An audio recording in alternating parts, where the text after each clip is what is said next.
Welcome to Expats Everywhere. Can you tell us your name, where you're from, and a little bit about yourself? Hi, I'm Christine, and I'm originally from South Korea, but I lived in Turkey for 17 years, and I am a teacher. Okay, what was it like living in Turkey? It was super fun, lots to see, lots to eat, and great people, great weather, so it's a great place to travel and live and friendly people. I was in Ankara. It's the capital. It's not Istanbul. It is Ankara. And what's the difference between Ankara and Istanbul? Istanbul, I would say, is a more of a touristy spot, and definitely it's an iconic place. If you only have, just a few hours of layover in Turkey, that's a place to go. Whereas Ankara, there's a lot of embassies and government buildings. So if you're looking at, looking into getting your visa permanently or whatever, then you would have to travel to Ankara. So it's, it has all the public government buildings and everything like that. So. Okay, so you say you were a teacher. Do you know of any other jobs that are available for expats in Ankara? In Ankara, there's a lot of diplomats and military personnel and international teachers, professors, business, related professions as well. So yeah, there's a variety of professions that you can pick. So tell us what a typical day looks like being a teacher. We start early because that's what teachers do. We get up early, and typically you'll probably have a bus for the teachers, and they swing by and pick you up and they bring you to school. And yeah, we go from 8 to 4, and they bring you right back to your place, and you get the whole evening open. And how much can a teacher expect to earn? For a international teacher, it depends on what school you work for. There's, Turkish private international schools or just, expat schools, period. So it varies, but you can expect from maybe $2,000 US to probably $3,000 or $4,000.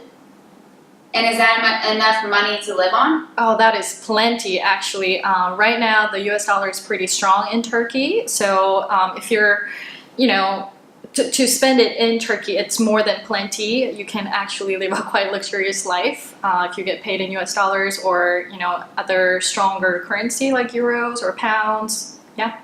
So if someone makes $2,000 US, how much of that a month do you think they would be able to save? I would say with the situation that's going on in Turkey right now, I would say you can save at least 1/3 of what you make. And that's, you don't have to be frugal about it, and you can still, easily save 1/3 of it or even half. Yeah. And are you paid in USD or paid in lira? It depends on your job. I mean, what you pay is in Turkish lira, but you can get paid in different currency depending on what company you're with. Yeah. So sometimes do they peg your payment to a certain currency, but they give it to you in lira? Yes. Okay. They would convert that. So if someone has found a job and they're planning to move there, what are startup costs like? How much money should they have in their bank account? Ooh. So basically, when you first come, usually the apartments it's typical to live in an apartment than a house, and those are usually unfurnished. Even the light fixtures, you have to bring it yourself. And the landlord would ask for 1 month worth of rent in advance, like a deposit, as a deposit. So you need that.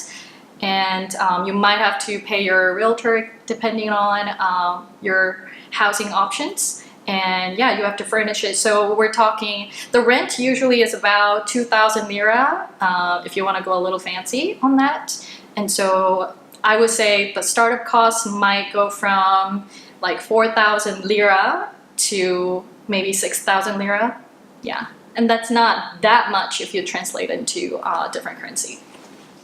Okay, great. So we know how much money to have. What about packing? What's the weather like, and what are some things that people should bring? Great. The weather in Turkey, it varies depending on where you go, but Ankara, I can speak for Ankara. Ankara is very dry. We got 4 seasons. That's great too. And summer gets really dry and super hot.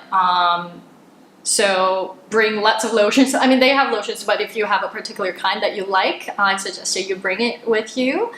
Winter gets super cold too, you get a lot of snow. So, you know, you can pretty much bring any sort of outfit that fits into 4 seasons. Yeah, great spring and fall, a little shorter, but definitely has a longer summer and longer winter. Yeah, in Ankara.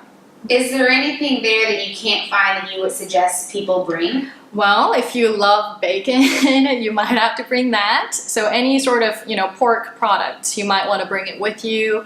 Or, you know, if you're Korean or Asian, like me, then we bring lots of like seaweed and, you know, like different paste and sauce and things like that from Korea, because those are hard to get. If you're European, you can get by, you know, with what they have. But definitely if you're Asian or, you know, from a remote country from Turkey, then you might want to bring a lot of food, dry food with you.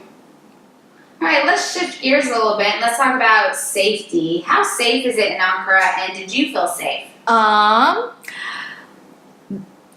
now, things have calmed down a little bit. I don't know if you guys were following the news lately, but the past couple years, it wasn't, you know, a great phase in Turkey. They went through some, you know, pretty hard situations. But right now, it's pretty safe, I would say. I never felt like I was in a danger, you know, daily basis. I don't really see drunk people, you know, on the street or anything like that. Yeah, so overall, I felt safe. But again, if you're traveling, if you're a single woman, I wouldn't go by myself. I would bring a friend or two, or even, you know, have some male friends with you. Yeah, so always travel in a group. Is this traveling around Turkey or within the city? Within the city, I would definitely watch when you go where, definitely at night. Yeah, if you want to travel in and out of the center city, definitely go with a group of friends. Yeah, it's safe if you are, you know, with a group of people, not alone, usually, as a foreigner. How do you meet people there, and what kinds of things do you do for fun? Ooh, for fun. Traveling is a big part of it, but, you know, in the city, there's lots of bars, and they usually, there's an expat neighborhood, so to speak, around the US Embassy. So that's a great place to hang out. Lots of foreigners. You can go to a bar, jazz events, art, you know, you name it, it's there. You have to look for it. You know, they send out Facebook notifications and things like that.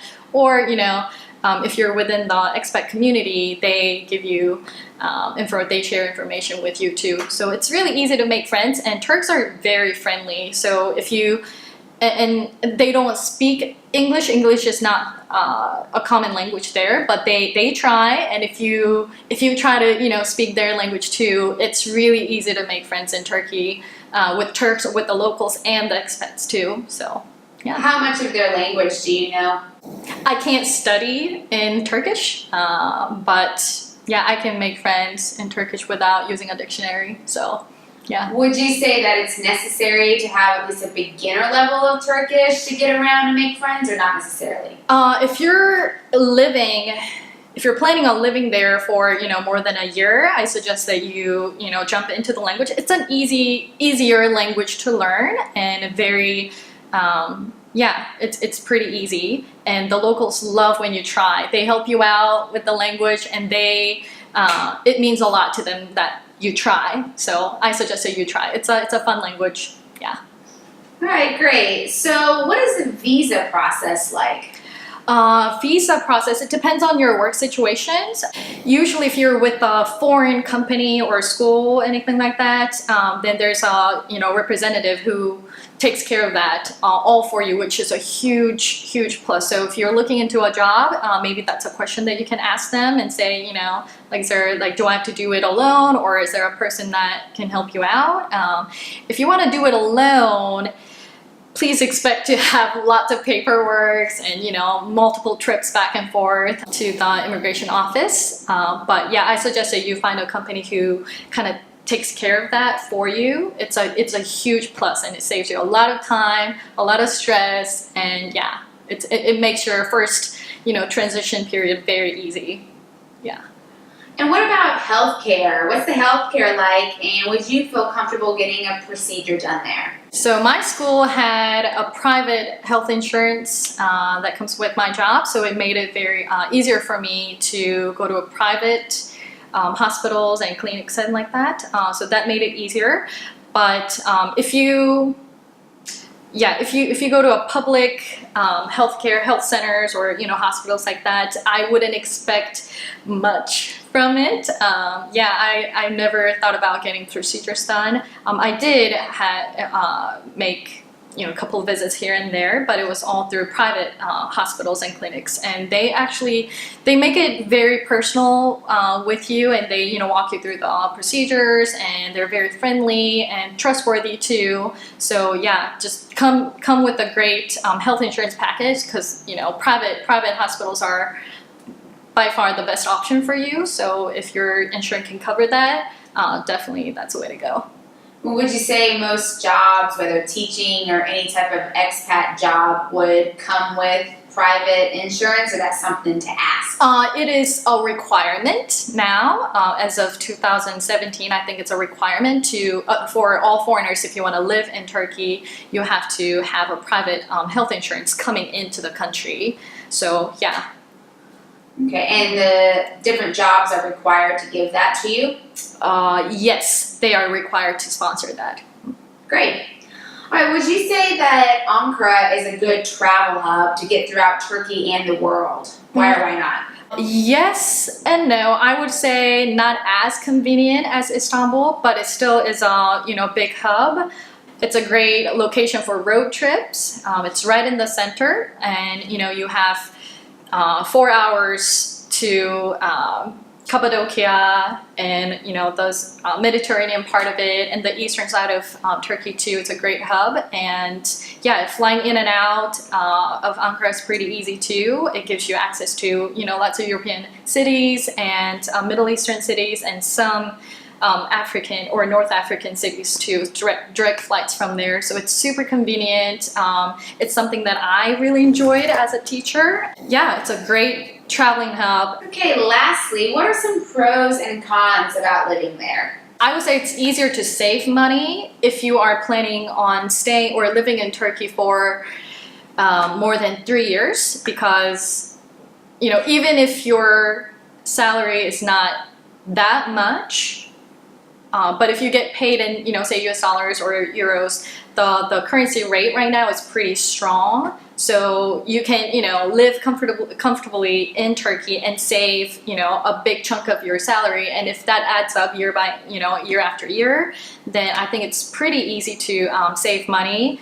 And I would say one of the best attractions to live in Ankara is to travel. You really can get a lot of traveling in, very cheap.